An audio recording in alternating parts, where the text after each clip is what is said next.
Hey everybody, and welcome back to Lindsay's Little Library. So I'm here today out of breath because all I did was go up the stairs.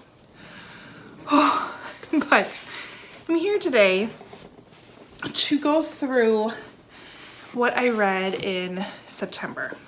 I also want to give you a little life update, book chat, just a little FYI. So let's go with the books that I read in September. There were 4, which is probably the lowest month I've had all year in quite a while. We'll get to the reasons in a minute. So first book, I was not even halfway with North and South. So this is by John Jakes. I did this as a read along buddy, not a buddy read, book club maybe, with Vicky from Vicky's Book Nook. Sarah from Sarah's Nightstand also was reading this book, so I joined in because I've always had this kind of on my radar. So I bought this version, which is not the best to read, but I made it and I loved this book. I definitely give it 5 stars. Were there slow parts? Yes, but it's an 812 page book. There's going to be some slow parts. And considering I wasn't even halfway through, I mean, it's almost like I read 2 books. I mean, it was a lot that I got done with this month. But this follows 2 friends as really 2 families. We have the Hazards and the Mains. The Hazards live in Philadelphia. The Mains live in South Carolina. And it's pre-Civil War. These 2 gentlemen meet at West Point as they join the Army. They become very, very fast friends, and then you learn about their families and how they continue to maintain this friendship as the country continues to split itself apart. I'm really excited to watch the miniseries because that's how I'm going to continue on with this book series. I don't see myself having any interest reading the 2nd and 3rd book, even considering they're so huge. I'll watch the miniseries, but I really love this book and I'm so proud of myself for finishing such a big book because I don't normally pick them up. So I'll take that as a win. The next book I picked up, I don't know if this was the next one. Another one I read in September is The Orphan's Tale by Pam Jenoff. She also wrote Lost Girls of Paris, which is right here. Lost Girls of Paris. So I was excited to read one of her earlier books. I loved this book. World War II historical fiction, follows kind of spies in Paris. So awesome. So I was really excited to pick this one up. And you can listen to my thoughts in a vlog from a couple book list Thursdays ago, but it felt a little short for me. I think I give it 3 stars, still a decent book. Very interesting concept as we meet our 2 main characters, Noah and Astrid, I think is the other name. As they develop a very interesting friendship. Noah was forced to give up her baby. She got impregnated by a Nazi soldier. She was not married to him. He left her, basically, and she had to give up her baby. She was still dealing with the loss of that when she came across a railroad car, because she was working at a railroad station, a railroad car full of Jewish babies. We all know where they were headed, and she stole one and ran off and basically found refuge in a circus where she has to learn how to do the flying trapeze to stay hidden, and Astrid is the person to teach her that. So very interesting concept. Parts of this were fantastic. Other parts were a bit unbelievable and just a bit rushed, but still overall, it's a fine book. It's fine. It's fine. It's my new word lately, FYI. The next one I read was The Hiding Place by C.J. Tudor. I've now read all of C.J. Tudor's books. Love them. This is a thriller, mystery, hard to pinpoint exactly what it is, because we have our main character Joe, and he hasn't been back to his hometown in quite a while. He left pretty much running because of something that happened in the past. he ends up coming back because something that's happening there, what happened in this past seems to be happening again, and he feels like he's the only one to really kind of solve that mystery. That's all I'm gonna say. But I gave this 5 stars, so fantastic. Then the other book I read is The Red Bandana by Tom Rinaldi. This is based on it is a true story. Follows our character Wells Crowther as he and his actions and the actions he took on 9/11. He worked in the World Trade Center in the South Tower, I believe, and wow, just all the feels come back. All the feels come back with this book. It's fantastic. It's short, but it packs a huge punch. I highly recommend this if you have not read it. Highly recommend it. All the feels. 5 stars. So those were the 4 books I read. So kind of what's up for October. Stay tuned for my typical goal for every October is to scare the crap out of myself. So I pick up as many scary, thrillery, creepy books as I possibly can. So I'm gonna do my own little TBR video for that and have quite the pile to pick from. I'm not gonna get to every one of them.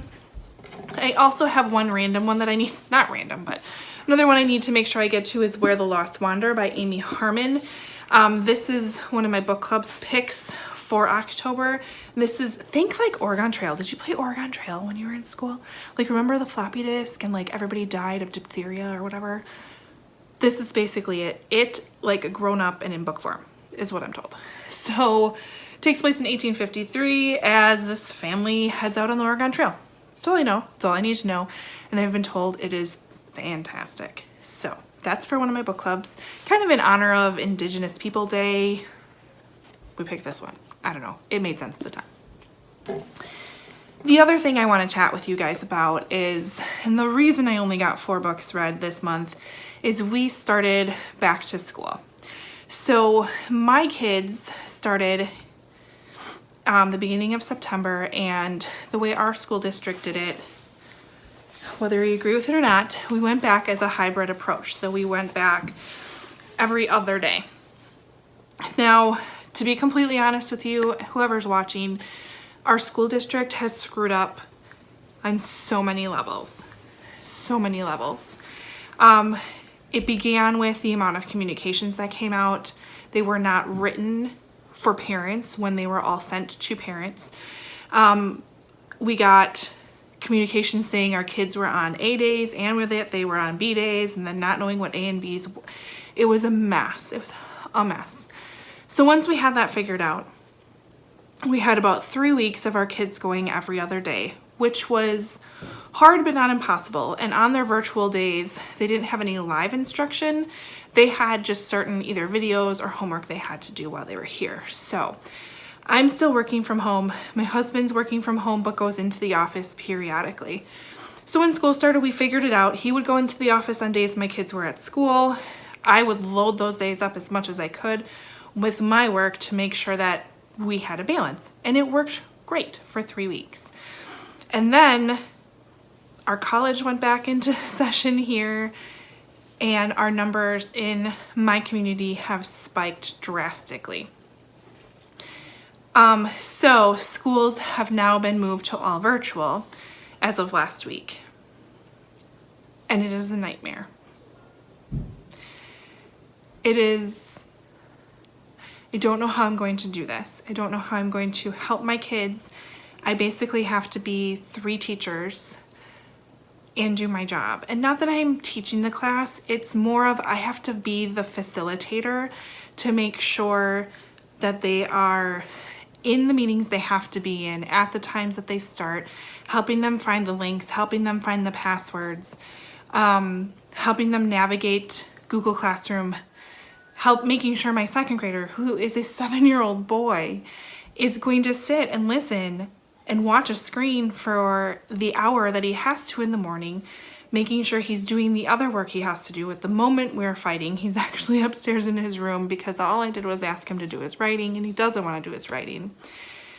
I also have a number of meetings. So for example, our day today started at 7:50 this morning with my daughter having her first meeting, and we'll wrap up where I think my other daughter's on her last meeting. We'll wrap up about 2 o'clock in the afternoon.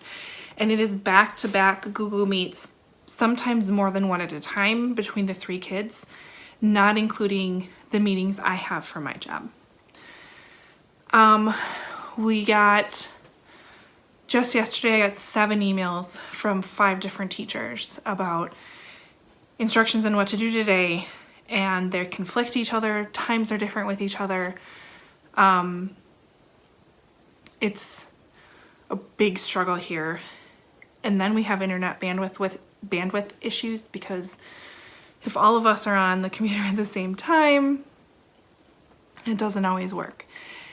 So this whole process has taken a huge hit on my reading, because by the end of the day, I am so mentally exhausted. I just sit, and it's usually 8 o'clock by the time I'm done, because after I help them, I then have to finish up my work day for the day. So it's just the situation we're in right now. I am sure we will get better. I'm sure we will find routine. I'm sure this will all work itself out. It's just, this is day 3 of full-on virtual learning, which is different from when we were doing hybrid, which is just a huge adjustment. So if my videos are lacking, please stick with me. They'll come back. This is still my passion. Books are my passion. Sharing books with other people are my passion. It's there. I just might have to step back slightly. Bookless Thursday will still happen. Don't worry about that. That's not going anywhere. I've committed to that. That's happening. I'm still going to read as much as I can, but I'm not asking for ARCs right now. I'm not making too many dedicated plans right now. There's even some book club books I haven't been reading, just because my focus is right now on my family and this situation. Hopefully they go back to school on October 12th. Not going to hold my breath, honestly. We've also, as a family, we decided this summer, when we still didn't know what was happening with school. Our school district made their decisions very late in the game. Our school board, I'm beyond disappointed with in how they've handled this, their response to this. They seem to be very much in this like following mindset instead of a leading mindset. There's a number of issues with it. So we as a family had decided when we all go virtual, we are going to hop in the car and we're going to take a road trip. So we're going to be as safe as we possibly can. We have a 4th grader, and I'm not sure if you're aware, but every 4th grader in the United States gets free tickets for them and their family to all of the national parks. So that's what we're going to do. I've got our national park pass already printed. We're hopping in the car and we're going to head. Our first park is going to be Mammoth Caves National Park in Kentucky. We're going to go to Daniel Boone National Park. We're going to go to the Great Smoky Mountains National Park. We're just going to go and explore for a week. So we're going to press pause on the ridiculous, rigid schedule we have at the moment, and we're going to go do some like in the field learning. Teachers are probably not very happy with me right now, but that's okay, because not that I'm not happy with them. The teachers have been amazing given the situation they've been given. The leadership here is what is lacking. So we're going to do that. So if you guys have any great suggestions of what to do in Kentucky or Tennessee, comment below quickly, because I'd love to hear them, because we're leaving like soon, like on October 4th. So tell me, please, or email me. I'd love to hear that. Again, we're going to be, of course, we all know that there's a pandemic going on. We will be wearing our masks. We will be practicing social distancing. We are purposely picking a trip that involves being outside a lot on purpose. So we're ready to go. But please stick around. I appreciate the talks. I appreciate the interaction. You guys are fantastic. You are like my other family. I just hope that we'll get back into a better routine. I know I've just been not here as much as I was really liking to at the beginning or over the summer. So let me know if you're in a similar frustrated position as I am. It's hard, and I know we'll get through it. So if we need to support each other, I'm there for you too. Just chat with me. So otherwise, that's all I have for today. Like, comment, subscribe, all that fun stuff, and I will see you next time. Bye.